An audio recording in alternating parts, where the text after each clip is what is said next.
Hello and welcome to the Daily Millwall for Monday, the 7th of July 2025. In today's Millwall news, we have another tall central defender linked with the club, although it's from footballinsider247.com, and they're the one who said, Palmer's looking at Ivanovic, which, if I'm gonna say that that's rubbish, I can't really say that this holds any water. And not only that, but it's another one of these where they list about 3 or 4 clubs and say, "Oh yeah, they're interested." So are they or are they not? So yeah, exclusive by the way. Charlton Athletic, Millwall, and Preston make moves to sign Mathias Ross.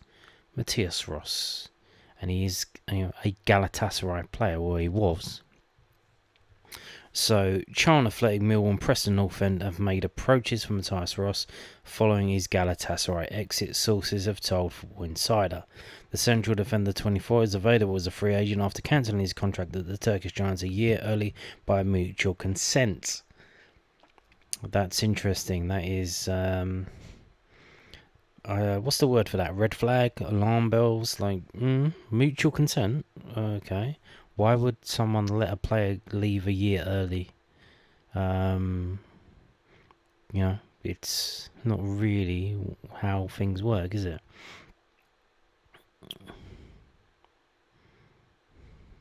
And then they go through and they just talk about him. He's a Danish under-21 international, but then they don't mention what's the moves? Who's made moves?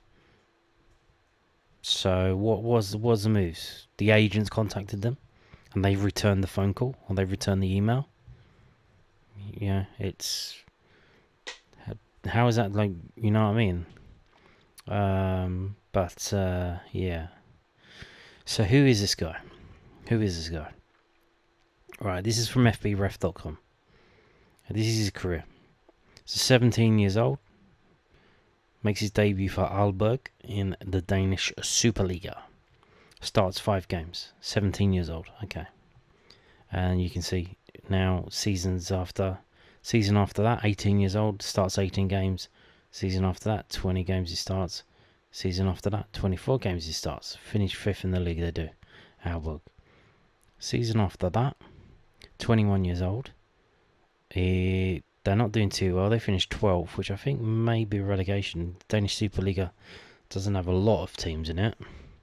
He starts 8 games, but in that same season, he moves to Galatasaray as they win the Turkish Super League, which is no surprise. They probably bought and paid for it. Doesn't play for them, though. Just comes there later on in that season. Year after, they loan him out to Eredivisie side NSA. And he starts 9 games but plays in 20. 1,041 minutes. He scores 2 goals, which is no surprise because he's 6'3".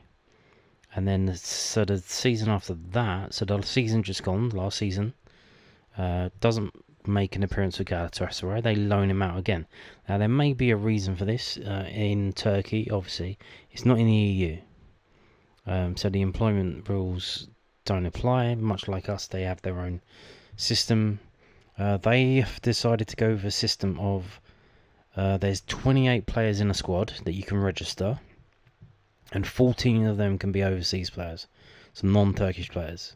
Where I don't know what the qualifying criteria for that is. I don't know if it's just any random player that you want to sign that you can do that. But obviously in this country there's work permit rules. They have a points-based system, which one of the points-based system points are, do you play as a player in one of these top leagues? I think it's like top 14, top 15 leagues around the world. Obviously, some of them is, Serie A or whatever. But one of them just so happens to be the Turkish Superliga. So you'll see. I'm pretty certain that the Danish Superliga probably isn't one of those leagues. To be fair to them. So it may be that in order to get to England, if he wants to come to England, he has to find a way to do that. And you find a way to go around the rules, and one of them is, so if he signs for Galatasaray, he then gets that tag, or he's playing in the top. But he didn't play a game, but he's registered to them, so I don't know how that counts. So maybe he tried to do that, and then something happened, and then he does go to an Eredivisie team, which obviously Eredivisie is one of the top leagues. That counts towards the UK work permit rules, I would imagine. But then the season after that, he goes to the Czech First League, which is the Czech Premier League. They just call it the First League. It's the top division in Czech. For Sparta Prague. Now, Sparta Prague, as they are at the time that he joins them on loan, they were the champions of Czechia. And so they get to go to the Champions League, and more on that. So he has played in the Champions League, which obviously, again, that counts towards his work permit points in the UK. Not only that, but obviously being a Danish under-21 international, I think that counts as well. So this is, his career so far. Now, yeah, see, he hasn't played that many games. Doesn't play that many games. So is he not at that level? But then again, he's 6'3". Mentioned this the other day with another player that we looked at. In the Eredivisie, if they're playing it on the ground, like if he's not good with the feet. He's ball at his feet, and he's just like a big lump. He's not going to have the best of times in these divisions if they want to play on the floor. So that's something to think about. As we move on to this. This is a Wikipedia page. Mathias Ross. His brother's a footballer. He's a centre back, 6'3". 24 years old. Now that's interesting, because that may explain why he has been. He's had his contract cancelled by Galatasaray, because they signed him, very young, 2022, 3 years ago. So when he was 21. If he was 23 years old and he was out of contract, they would get compensation for him. As soon as you turn 24, and you're out of contract, there's no compensation. So he is 24. He's going to be 25 in January. So Galatasaray needed to figure out what they're going to do with this guy. Are they going to keep him and play him in the squad? Well, they haven't so far, and maybe they don't think he's going to ease off the standard. Are they going to try and loan him out again and get a loan fee? Don't know about that. But then why would you do that? How about you try and sell him? Like, why didn't you try and sell him for any kind of fee instead of just mutually, cancelling the contract? Doesn't really make any sense to me, but interesting stuff nonetheless. So if we go down, so they only paid 1.75 million euros for him. So maybe, not the biggest of things to just cut him free. Maybe it was just a punt, they just tried to. Or maybe, he paid some of that money back and got himself free of his contract. Who knows? Or maybe they just needed to cut the wages and they said, look, let's listen. How about we just cancel your contract and you can sign for whoever you want to sign for. No transfer fee, you can just go. So maybe it's that. One thing to note, however, so the first loan, where they loaned to the Eredivisie, they got a loan fee for him of €250,000. The last season, where they loaned him to Sparta Prague, and they were being loaned to an Eredivisie club, and then you go out and loan to a Czech team, don't really make no sense. But the manager of that Sparta Prague team was his former manager at Aalborg, Lars Friis. So there you go. But with a purchase option of €1.2 million. Now that hasn't been exercised. Again, and why did they not want to buy him for €1 million? There may be a reason for that. If we go to this, so this is from whoscored.com. These are the matches that he's played in this season, as you can see. Not a lot of matches. He played in the Champions League qualifying.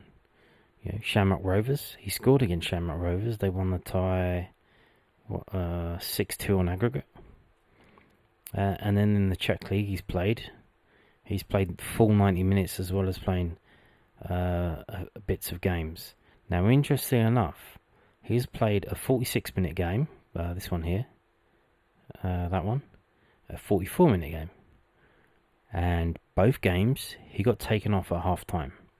Now, I checked it out. The first game, the other team had a red card. So it looks like they took him off, because I think they play 3 centre-backs, Sparta Prague. So they took him off, bringing more attacking player on. However, in the second game, they took him off and brought on another defender. So what was that about? I don't know, because that was 3 days before the only game that he's played in the UEFA Champions League. Now, obviously, Champions League is a league where they've got they play about 8 games. He only played in one of them. So he plays in the qualifying. He plays against Shamrock Rovers twice. He plays against FCSB, which I think is it Steaua Bucharest? I think they changed their name now. They call themselves FCSB. So he gets them to the Champions League outright, the actual league stage, and he only features in one of their games. And that is a 6-0 thrashing where he gets a rating of 5.39. Although, to be fair, the whole team had a bit of a shit game. So you can see, and then 4 days later he goes back and he's playing in the league, but he plays 90 minutes in that, and then he doesn't play again until February. He plays one game, comes off the bench, so maybe he got injured, because although I believe they probably have a winter break there. So 30th of November, when's their winter break? I'm sure it's not from the 1st of December to the middle of February. It's probably only 4 weeks. Maybe it is longer, because I don't know. But then when he does come back, he plays 9 minutes against this team here. Good luck pronouncing that. And then he plays 11 minutes against Lala Boleslav. Coming off the bench. So I would suggest that they probably decided at this point, this guy doesn't have a future here. We're not going to sign him, even though we have we've already agreed the fee of 1.2 million euros. We're not going to sign him, and then they kind of bench him and play someone else. So not only that, so is it here or here? No, it's here. So Sparta Prague, obviously they win, not last season, the season before, they won the league and they get into the Champions League. This season, they finish 4th and they're only in the Conference League. So, not the best of seasons last season for Sparta Prague at all. And he's kind of a bit part player in that. So you would imagine, if he had anything about him, that he would be playing for the team, especially in the Czech League. And as you notice, as you go through, how many clean sheets have we got here? Obviously, I don't know how big the Czech League is. Maybe it's all guns are blazing. Absolutely. Maybe it's hard to keep a clean sheet in the Czech League. Maybe the pitches are smaller. I don't know. But they don't keep many clean sheets, and he's a defender. So as far as I can tell, in the games that he's played, now he kept a clean sheet. There's a clean sheet here. Obviously, he didn't do it himself. It's a team effort. And I think they play 3 centre-backs, so even more of a team effort. They kept one here, and they kept one here. They kept one here, so there's three clean sheets so far. One of them he got took off at half-time. And then a clean sheet at the end of the season, which he only played 11 games in. There's not, I would say, not the best of circumstances, especially like he's 24 years old now. He's not a youngster. Is this like a wasted talent kind of situation where he had a lot of promise and it's kind of just fizzled away? And if he does, if we do sign him, it's probably a bit of a risk. And has he got the understanding to realise the situation that he's in? He's 24 years old. He's probably got 6 seasons left. You need to figure it out. So we'll see about that. But yeah. So obviously this website, whoscored.com, they don't rate the Czech League, but they do rate the Champions League. So the only game that he played in is that 6-0 thrashing by Atletico Madrid, which is is no embarrassing.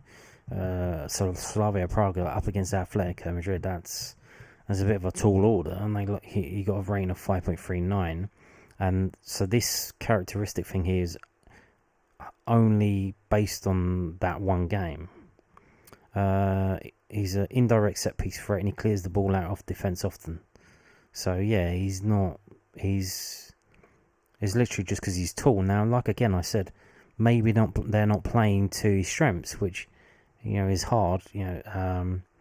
Maybe the English game is his way forward, and due to the circumstances of all the work permit stuff and that, he hasn't been able to come to England, so he's probably missing out on taking advantage of his natural ability of being a tall man, a tall defender. So we'll see, but yeah, not one that I will be rushing out to sign personally, but if he's available on a free, maybe there's a chance there, I don't know. But yeah, he's no spring chicken. He's 24 years old. He's barely played any football, though he has played in the Champions League. He had a miserable old time for 90 minutes against the Atletico Madrid striker that I think scored a hat-trick against him. So there you go. Now, moving on to this, which was posted by Mill today. Obviously, announced over the weekend that Gordon Jago had passed away, and obviously the club, they've got the weekend off. So as soon as they come back, they have an obituary printed up, and they post today at millfc.co.uk.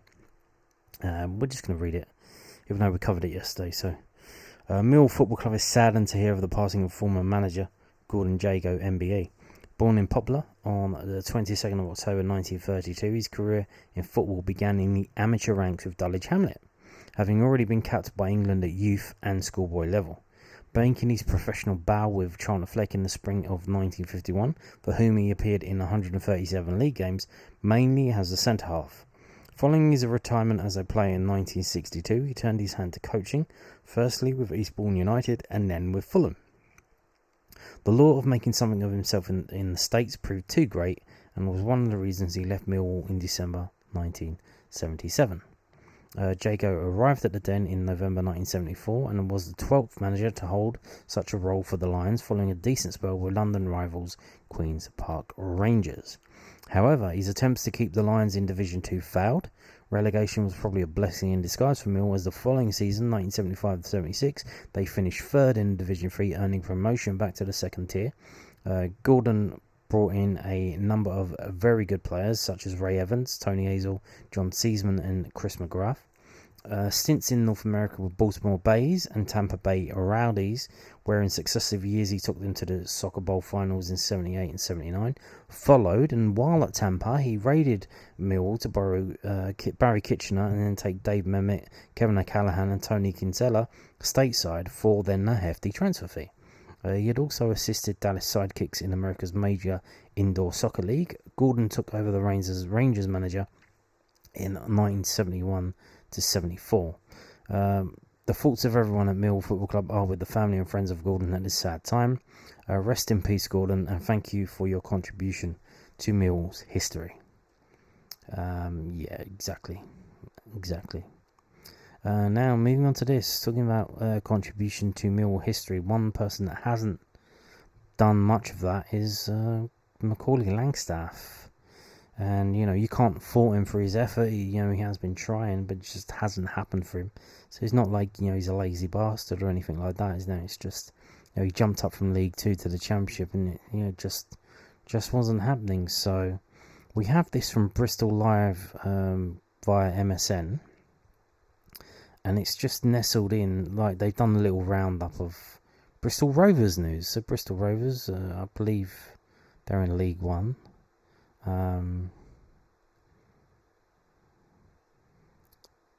So we go down, and they have a little thing regarding Macauley Langstaff. So Bristol Live understands that Macauley Langstaff of Millwall is a player the club admires, but a deal looks extremely unlikely at this time, with numerous League One sides keen on the 28-year-old. Rumours that any sort of bid has been submitted to the Lions are also believed to be wide of the mark. If the striker who scored 28 goals for Notts County in League Two during the 23-24 campaign is to leave Dunedin after one season, it won't be until much later in the window. Indeed. So yeah, rumours abound that Macauley Langstaff will be leaving for League One. I said at the time in the summer, Notts County were in the League Two playoffs. So I imagined if they would have got promoted via the playoffs to League One, almost certainly Macauley Langstaff probably would have gone back to Notts County, either on loan or maybe permanent to play in League One. Big step to go from League Two to the Championship. So the natural inclination is, let's just drop down to League One and see how you do. Now, whether that's on loan, whether that's a permanent, we don't know. Interesting to see. What does happen to him. So they'll wait to see. We do have Coburn, we do have Ivanovic. Other than that, we've got Nisbet. If what's Alex Neil want to do? Does he want to keep Langstaff? Does he want to keep Nisbet? You've got AJ Matthews there as well from the youth team. Well, he's not really in the youth team. He's in the first team squad, but he hasn't played. So you'd imagine, that they try and get AJ Matthews some minutes. No, it's not a charity. He has to earn them, but he scored some decent goals. Decent, like getting on the end of crosses goals in the under 21s in terms of just running onto balls, but not like trying too hard. Just let it hit me and go in, and hoping like bend your body in a certain way so that it hits you and goes in. Like very clever goals when you understand what he's doing. So I don't know if he would be one for the first team, AJ Matthews, this season coming through. I imagine, he was probably told, look, what we're trying to do here, we're trying to bring young players in like that, we're trying to bring you in. But we'll see, You would imagine, if you're trying to bring AJ Matthews in, build him up in training, get him in the first team, that would have to happen, this season. Whether he's, coming off the bench here and there, but then what do you do with Macauley Langstaff? We wait to see. We do wait to see. But it wouldn't surprise me if he did go out in League One. It says numerous League One sides keen. I would imagine so. He's very good at League Two. He's insanely good in League Two. So we'll see how we go. But there's that. Now, talking of League One, one of the clubs that were kind of linked with Macauley Langstaff was Leyton Orient, but they've actually signed a player today, and that some of you will remember from last season. That's Aaron Connolly. So this is the latest transfer done deals from bbc.co.uk. The deals for July. We started with deals for the 7th of July. And we'll just go through the ones that involve, championship teams. So you've got Tane Anderson leaving Bristol City to go to Cheltenham on loan. You've got Aaron Connolly, free agent, released by Millwall in the summer. Joined Leyton Orient. So, yeah, not bad.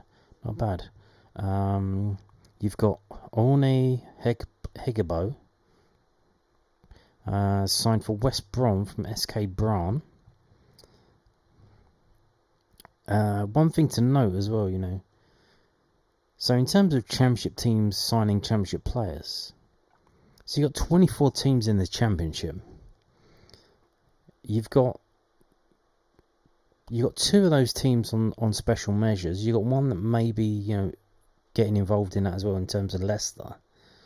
You've got Hull and Sheffield Wednesday can't sign players. So in terms of, your options as a player and where you can go, and it probably kind of limits it as well. Not only that, but a lot of the clubs, they got their financial fair play. It's a 3-year average. A lot of them, they probably can't afford to sign too many players without getting players out first. So it could be the situation, that there may be teams at the top of League One that could have bigger budgets than teams in the Championship, which is insane to think, but I mean, that's how it goes. Let's go down. Birmingham, they've got a Japanese. They've signed Kanye Fujimoto from Guild Vicente. And what else have we got here? We have Burnley, not in our league, but they signed Carl Walker for 5 million. Birmingham signed Kyogo Furuhashi from Ren. Stoke have signed Divin Mubamba from Man City on loan. It's interesting. And Preston have signed Odell Afire from Brighton. And what else? So Watford have signed Vivaldo Semedo from Udinese. And Stoke have signed that nut job central defender from Plymouth, Maxim Tolovirov. I think he's Ukrainian. I'm not too sure. Maybe Bulgarian. But I think he's the guy with blonde hair. Like a bit of a nut job. But and Sheffield United have sold Vincenzius Souza to Wolfsburg. So interesting stuff there. Sheffield United have loaned in Tyler Binden. Oxford have lost Idris El Mizuni to Leyton Orient. So Leyton Orient, they're spending some money now. They're spending some money. Charlton have signed Amari Bell from Luton on a free transfer. Ethan Galbraith left Leyton Orient, gone to Swansea City. Matty Jacob has gone on loan from Hull to Reading. Birmingham have loaned from Fenerbahce Bright Osei Samuel. And there you go. Now, talking of, Aaron Connolly. Leyton Orient signed Republic striker Connolly. He's the fifth player that they've signed. Obviously, they just missed out on promotion, so they want to do something about it. And so, fair old few ex-Millwall in League One next season.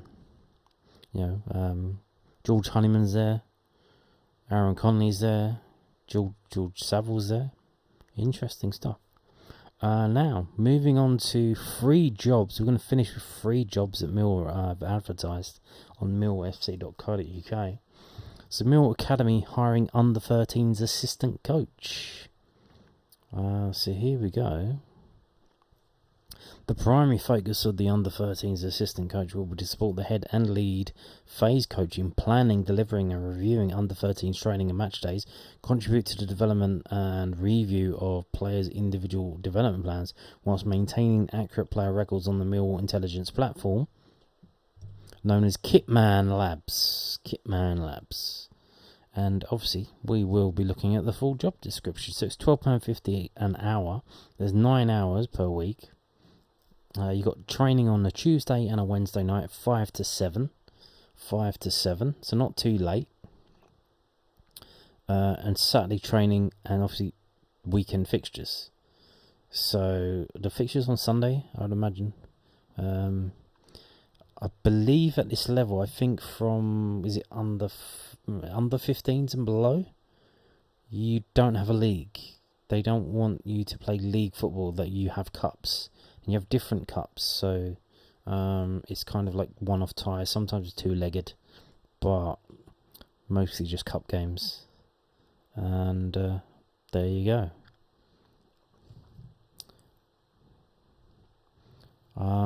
You have to have a UEFA B licence for a £12.50 an hour, 9 hour a week part-time job as an under-13s coach. You need a UEFA B licence. And we found out what the P's for. The P is for positive. Fantastic. Well done, guys. Fantastic stuff. Experience in coaching academy youth development phase players. Experience of working within a multidisciplinary team. Relevant experience with other EPPP environments. Advanced Youth Award. Knowledge and understanding with EPP requirements. So imagine, this isn't an entry-level job. I mean, if you want an entry-level job in this kind of thing, you probably have to go lower down the leagues, and they'll take anyone, League 2 or the National League, and then, you move on, because you need to get the experience. And once you get the experience, then you can come to Millwall, because they won't take any first-timers. Closing date for applications Friday the 25th of July 2025. Obviously based at the Wellhall Training Ground in Kidbrooke Lane, Eltham, SE9 6TE. So not only are they advertising for an under-13s assistant coach, so this is just the assistant, they're also advertising for a under-11s coach. So here we go again. Same old, same money, same hours. I imagine all the players is trained together because it's the same. Oh no, these do Fridays, so under-11s. They do Monday, Wednesday, Friday. Okie dokie. So very busy there, They use it all week long, but it's different players. 5 to 7, same time with weekend fixtures.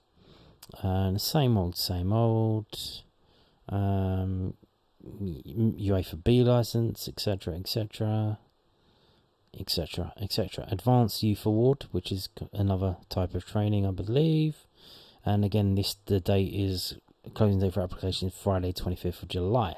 So if this interests you, although I imagine unless you are already a coach at a club further down the system in the league, they're not really interested in you. Now you never know, they might not get a lot of applicants, so maybe chance you're up if you are working for some kind of big Sunday league team, but doesn't seem to be. You may not get any feedback on your application in that regards.